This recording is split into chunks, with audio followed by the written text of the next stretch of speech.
Halo, perkenalkan namaku Danu. Aku tinggal di suatu daerah yang cukup jauh dari perkotaan di Jawa Tengah. Di desaku, di tempat tinggalku terdapat tukang bakso yang sering aku kunjungi. Bukan karena enak banget, tapi hanya itu saja makanan yang bisa aku temui dijual di kampungku. Bisa aja cari makanan lain selain bakso itu, tapi harus keluar dari desa dan menuju ke tengah kota yang jaraknya lebih dari 5 kilometer. Tukang bakso tersebut dikenal oleh masyarakat sekitar adalah bakso Aceng. Karena pemiliknya bernama Aceng, jadi semua orang di kampungku mengenal bakso itu dengan bakso Aceng. Cerita sudah 5 bulan bakso Aceng tidak menjual lagi. Entah mengapa Pak Aceng tidak muncul lagi. Meskipun di desa, walaupun baksonya tidak dijual kembali, namun tiba-tiba beberapa hari yang lalu bakso Aceng tersebut kembali menjual. Tapi ada yang aneh dengan penampilan Pak Aceng dan istrinya. Mereka menjual bakso sambil membawa mobil, dan istrinya memakai perhiasan yang sangat melimpah mulai dari atas hingga ke bawah. Jadi pakai gelang tangan sama gelang kaki, sahabat. Istrinya Pak Aceng itu banyak sekali memakai emas. Kembali ke cerita. Hari pertama dibuka, warung itu langsung ramai pembeli. Bahkan porsi bakso yang dijual sudah ludes 5 jam setelah dibuka. Karena penasaran, aku berencana untuk mencicipi bakso buatan Pak Aceng itu lain kali, karena sudah habis hari ini. Setelah 1 hari buka kembali, tiba-tiba tersebar kabar bahwa anak dari Pak Ale atau dari Pak Aceng meninggal dunia akibat kecelakaan. Namun anehnya, tidak ditemukan darah di tempat kejadian. Motor yang dibelikan Pak Aceng itu pun juga masih utuh. Aneh sekali, pikirku. Keanehan tersebut semakin memuncak di kepalaku tatkala Pak Aceng melarang warga desa untuk membacakan doa untuk anaknya. Setelah kematian anaknya tersebut, bakso Pak Aceng kembali buka dan semakin ramai. Orang dari mana saja berdatangan untuk membeli bakso tersebut. Akhirnya aku juga bisa merasakan kembali bakso Aceng yang sudah lama tak berjualan itu. Bau kuahnya sangatlah sedap. Bahkan sebelum datang ke meja yang disediakan, seketika itu aku melahapnya. Sangat enak dan lezat, dan baksonya pun terasa daging sapinya. Namun aku lupa membaca doa karena terburu-buru melahap bakso tersebut. Lalu aku menaruh garpu dan sendok ke mangkok, mulai berdoa. Setelah selesai berdoa, aku menemukan hal aneh saat mulai menyuap bakso ke mulutku lagi. Rasanya kali ini benar-benar beda. Bakso yang sungguh nikmat tadinya, kini rasanya seperti daging busuk.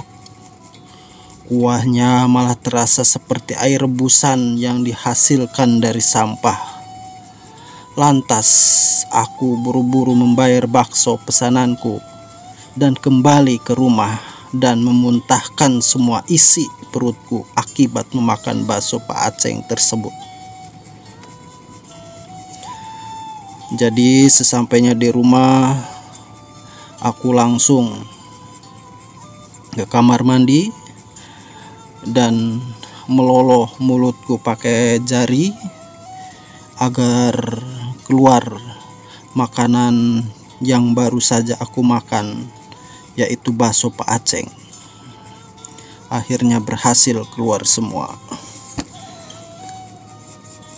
Setelah peristiwa itu berlangsung, aku mengalami hal yang aneh, yaitu setiap malam selalu bermimpi buruk dengan melihat sosok hitam besar yang selalu menghampiri diri, mengatakan, "Kau telah memakan bakso itu, jadi terimalah konsekuensi kalau kau akan mati 7 hari lagi."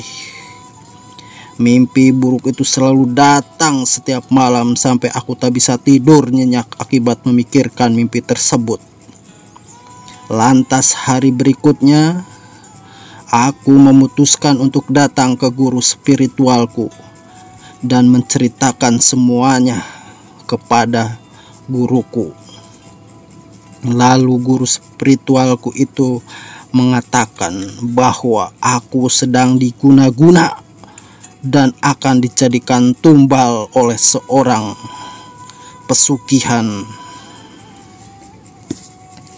Pesugihan itu tidak lain adalah Pak Aceng yang berjualan bakso yang kemarin aku membelinya. Padahal aku beli, kenapa aku harus dijadikan tumbal dalam pikiranku?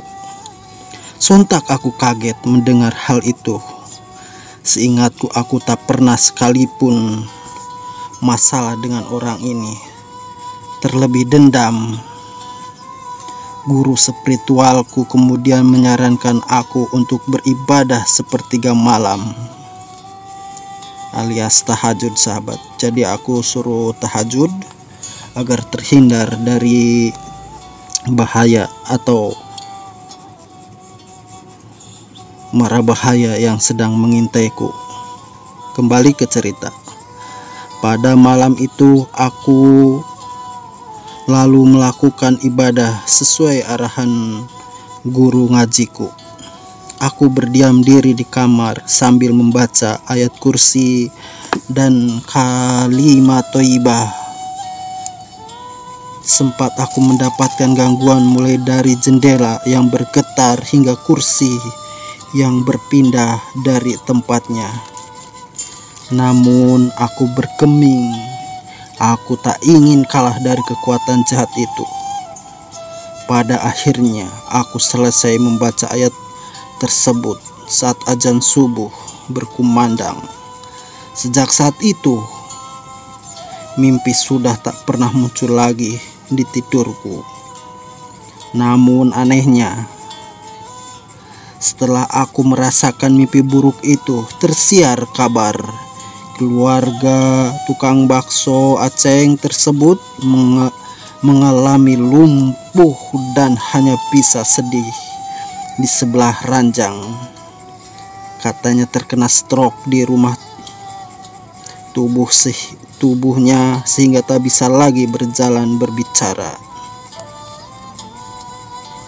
Mulutnya jadi menceng dan kakinya semakin kecil dan pada akhirnya tidak bisa menumpang tubuhnya lagi.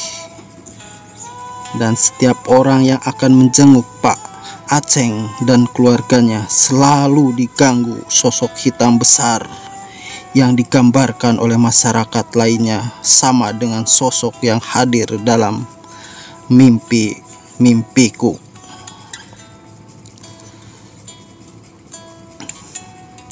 Dan akhirnya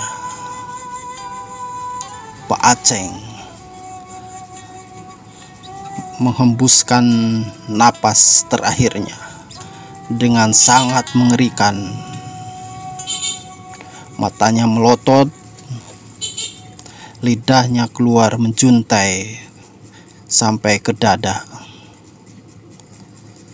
dan di lehernya terlihat bekas jari-jari yang menghitam sebesar pisang Ambon, dan itu adalah hukuman orang yang sudah berbuat syirik. Dan akhirnya Pak Aceng pun dimakamkan oleh keluarganya sendiri tanpa ada warga yang mengikut dari rumah sampai ke kuburannya selesai.